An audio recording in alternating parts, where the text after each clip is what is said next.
Christine, thank you for your time. Let me ask you, what separates you from the rest of the GOP field?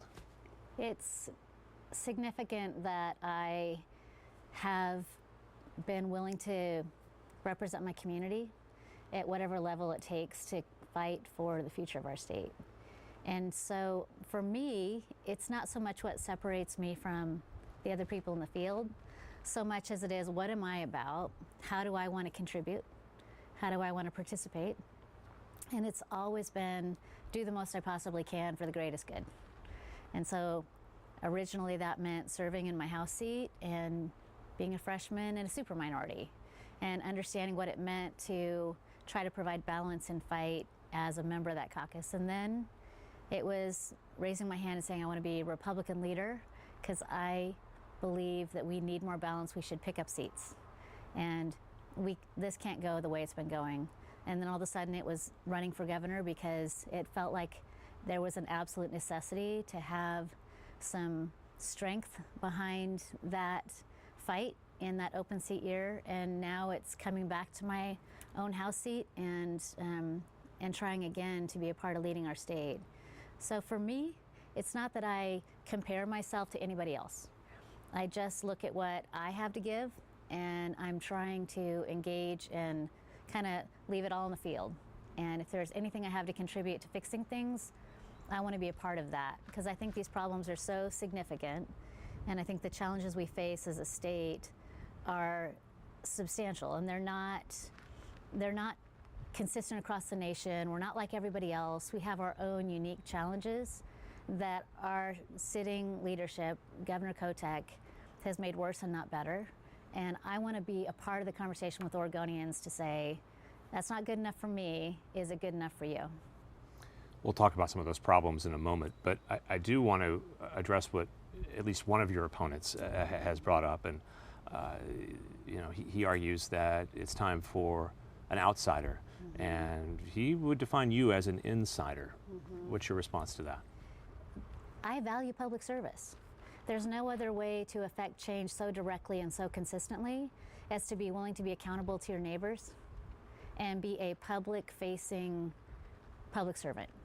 And that's what I have been willing to do. All of this work is critically important and matters. And I think that this idea that there are insiders and outsiders, I just don't buy into that. I think that everybody has something to give, everybody has something to contribute. You don't need a title to affect change, but that was the path that I chose that made the most sense to me. But you and I have talked quite a bit about stadiumhood. The neighbors in the area around the Timber Stadium are leaders. They're affecting change from the outside. They don't have to be elected to do that. They are changing outcomes by participating. And I would say that you don't have to have a title to get things done, but in my case, I'm honored and proud to have served other people, and being on the ballot is an opportunity to say I'm going to be accountable to you. I'm going to do everything I can to serve you. This is not about me, it's about you. Is there an advantage in knowing the system if you want to affect change?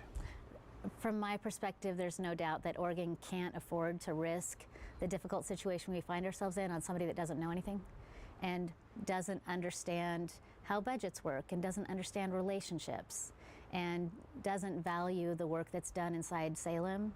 And I value it. I mean, I think that there's always a place for fresh ideas. There's always a place for new ideas, but that doesn't mean that you have to be dismissive of the people that are engaging every single day, fighting the fight to try to make things better. I don't think you have to be dismissive of that to say, I haven't done that, but I've got some new ideas. I just don't buy into that. Let's talk about some of the problems that you mentioned. What are the biggest problems that the state faces, and how would you change them? How would you address them? Affordability. Our state has some of the highest tax burdens on individuals around. We have a very high tax rate, but in addition to that, we have kind of a hidden sales tax. It's not at the retail level, but it does affect people every single day when they go to buy goods and services across our state. Businesses don't pay it on profits, they pay it on activity. It's expensive.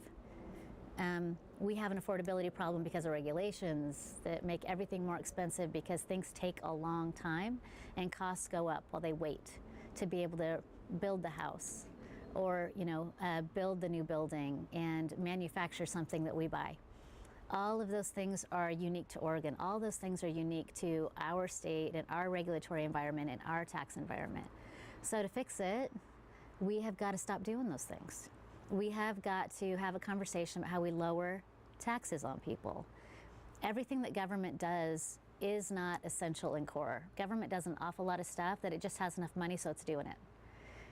We need to prioritize spending. Budgets reflect priorities. They should.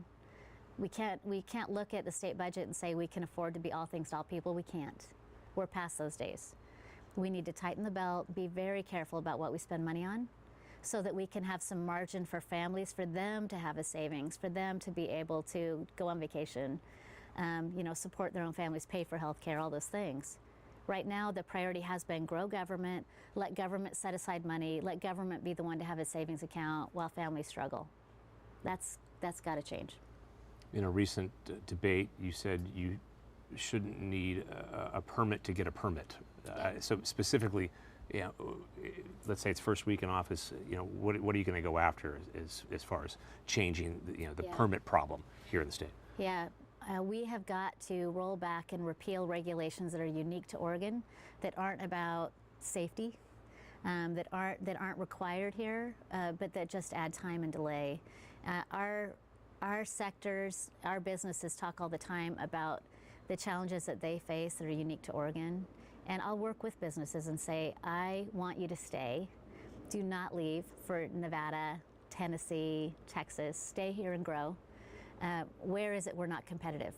And that's a public process. The opportunity to repeal regulations and make that environment less oppressive is going to be a public process, and Oregonians will be able to participate in that just like they can every other public process. But we have to listen to businesses. If you take a look at what Oregon Business and Industry has released, page after page after page, they submitted to the Prosperity Council that the governor created a whole bunch of ideas for how we can make Oregon more competitive with other places, how we can support business, have more jobs, grow our economy to be able to pay for public services and allow families to thrive. There's a whole long list of recommendations on there that are available to implement on day one. For my part, I am going to tear up Tina Kotek's executive order on the climate protection plan on day one. Now, she went around the legislative body, and I would argue it's not constitutional, the approach she's taken. And that approach is one that says, I value this political agenda over families and over pocketbooks and over affordability. I don't think we can afford to do that right now. It's a safe bet that the Democratic Party will target whoever the GOP nominee is by trying to tie them to the Trump administration, which a large percentage of people here in the state of Oregon are not fans of. Mm-hmm. How would you diverge policy-wise from what the Trump administration is doing here in the state of Oregon when it comes to governing Oregon? Yeah. Well, I would also say that there's a lot of Oregonians that aren't big fans of the Kotek administration. Of course. I mean, she's an incredibly unpopular governor, and so those two things are both true at the same time, is that certainly President Trump has challenges within the state of Oregon, and so does Governor Kotek. And so it's a competition in some ways there. She is the least popular governor in the nation, which they don't just hand you that. You got to earn it. And so that is where we are at in this race. But when it comes to my approach to the federal administration, my approach to the federal administration will be, I'm committed to making Oregon the best place in the nation to live and work and raise a family, to start a business and get a world-class education. When the Trump administration, or any president, because we're going to have a new president partway through my administration, no matter who the president is, I will always stand up for Oregonians to pursue that vision. It's not going to be easy to change the status quo for how much we pay right now. To lower taxes, it's not going to be easy. To reduce the regulatory environment is going to take work, because you have a lot of special interests that are very tied into how things go right now. The status quo has a lot of people that are there to continue the status quo. So that's going to take a lot of work. I will push back against the federal administration when they do things that are not beneficial to Oregon, that harm Oregonians, and I will work with them in ways that help support our state. We need federal dollars to be able to build the I-5 bridge. We need federal investment to help with the possibility of doing wastewater and water projects across our state that are driving up utility costs for families. We need more grants into Oregon from the federal administration. There's opportunity for us to support Oregonians, and I will be looking for those opportunities, and I will always stand up for Oregon families. Let's talk about education. Some of the recent scores have been less than good for the state. Yeah. Other states have made some changes, Mississippi, for example, and have seen some success. What's the lesson there, and what would you do to improve education here in the state? I think the secret sauce for schools is recognizing that the work is academic. And right now, I've talked to lots of teachers. I am a parent, talked to lots of parents, and our classrooms aren't always focused strictly on academics right now. And that's hard on teachers when you have a burden that the state, the legislature is acting like they're a statewide school board, and they're mandating all kinds of requirements on our classrooms right now. And they're making it tougher for teachers to be able to teach that kid to read and teach that student how to do math. And that's got to stop. The legislature needs to recognize that we aren't the statewide school board, and we shouldn't be. We have local school boards. There should be local control. They should be able to pick their own curriculum. And we need to reduce the regulatory burden on schools too. They're reporting all kinds of stuff. They're chasing grants. The administrative side of schools has fattened up quite a bit. Well, we haven't been focused on the classroom for where our investments go. So we have to teach kids to read by 3rd grade. We have to have kids that know how to read. They can't succeed in the rest of their K-12 careers if they can't read. So that has to be job one. We need more instructional time.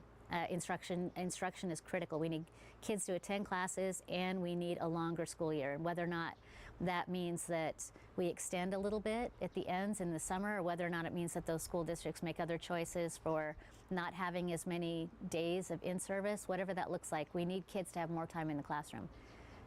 Teachers need to have the authority to manage their classes. Disruptive students, I'm sure you've reported on this as well, disruptive students typically are the ones that stay in the classroom, and then their classmates leave. It's called room clears.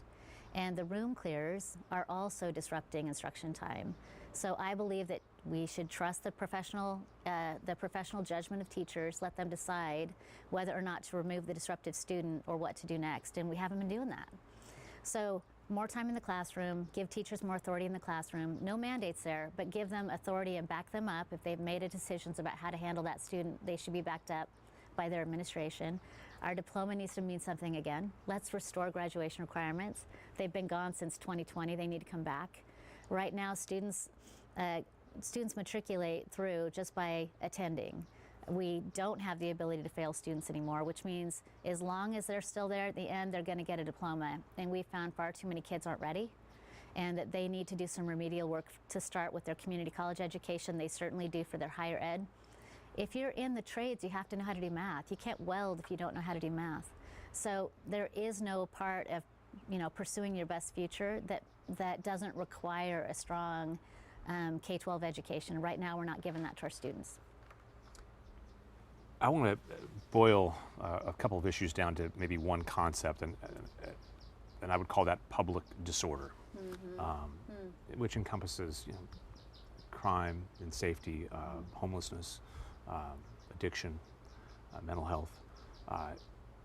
What do you see that's going wrong when it comes to how the state's being governed, and what would you do differently?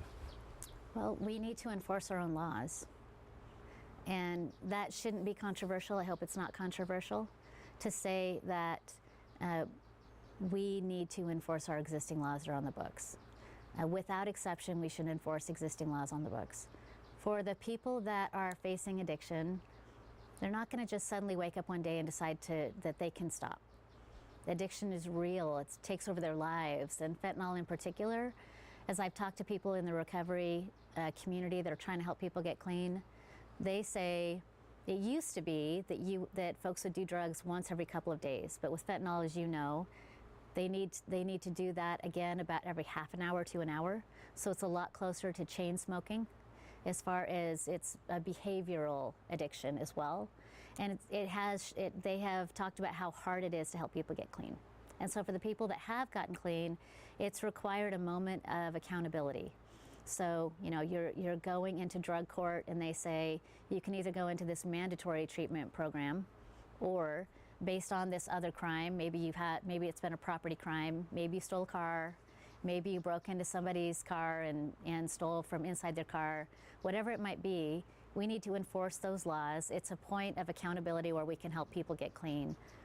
We also don't have enough beds at the state hospital, and the state hospital needs more beds because we have an awful lot of folks that are mixed in on our streets that have these co-occurring issues of both addiction and mental health challenges. They need to be in a secure residential facility where they can get help, where they will get their meds, where they can stabilize. And right now you have to commit a crime to get that kind of support. You shouldn't have to commit a crime to get that support. It should be for those that come in contact with those individuals on our streets, those high acuity behavioral health challenges, they should be able to get them into the state hospital. And right now, the governor has decided that she's going to cut off access, and it's only going to be people that have committed crimes that can enter into Oregon State Hospital, and we're seeing the results of that on our streets. More beds, state hospital, enforce the laws we have, point of accountability, and frankly, our state has got to have an approach to addiction that is recovery-driven. Homelessness response needs to be recovery-driven. So many people on our streets are struggling. We're not helping them by handing them a key to a tiny house or giving them a couple of hours of sleep in a shelter. The real help comes when we recognize that they have something to give themselves in society. We're not going to give up on them. And not giving up on them looks like accountability. And we want them to get clean. And as a policy at the state level should be, drugs aren't neutral. Drugs are bad for the individual. Drugs are bad for society. Drugs are bad for community. We don't want them to continue living a life of addiction. We want them to get clean, and we're going to help them to get clean by not just ignoring the fact that they're slowly dying in front of us on our streets. It seems like there is an ongoing debate about whether the approach to the homelessness problem should be a housing first problem or triage first, right? Yeah. For example, if there was an earthquake and 6,000 Portlanders were out on the street, would you wait to build them a house, or would you build a tent and triage them and treat their injuries? Is that how you see it unfolding right now? I talk about it like we need to serve the people on our street by need and by name. And right now it is a housing first policy. It is a global sort of overarching political philosophy that says everyone on our street just couldn't afford an apartment. That's not true. And so while we have been building affordable houses for people that are very, very low income, those multifamily housing units are out and up, and the state's bought lots of hotels, and there's been lots of response there. We haven't done the thing where we have had a focus on recovery. So I think triage is a good way to describe it, but we need to know who's on our street, and we need to know why they're here, what their needs are. And if they are frankly hiding in plain sight, and what they actually have is a warrant for their arrest, and they're actually criminals that are living on the street as a way to avoid the justice that should be served, we should execute those warrants and pick folks up. And for those that are ready for housing and are in fact struggling and just need a roof over their heads and don't have these other challenges, they should be prioritized. We should get them into the houses that we have, the apartments that we have, the space that we have immediately. That has not been the approach, and we've seen people cycle through where they get into housing and they struggle to stay and they're back on the street. And then you have these housing units that are just being frankly torn up by the people that weren't ready to be in an apartment. And the costs are extraordinary to try to keep those units available for the person that actually is ready for an apartment. And And so that's a good indicator that that can't be the sole solution, because even once people get into housing, in many cases they're not ready for it and they end up back on the streets. Is Portland in a doom loop? Yeah, I would say it is. But you can solve reputational challenges. Electing a Republican governor, walking away from the status quo, recognizing Tina Kotek has not been a governor to meet the moment. Her leadership has not met the moment. That would be a huge step in addressing some of our reputational challenges. And also actually changing direction, actually doing things different also will help that. We have got to see demonstrable improvement on our streets. We need a vibrant core. We need to see people walking around enjoying a beautiful day like this. I was in Portland yesterday and it was gorgeous, just like today. And I was parked by the waterfront. There were about 4 people there. You know, some years ago, you have a day like this, everybody is flooding to the waterfront to throw out a blanket and have lunch out there and read a book and just enjoy the beauty of the city. It should be the extraordinary place that it is at its core, and it's not today.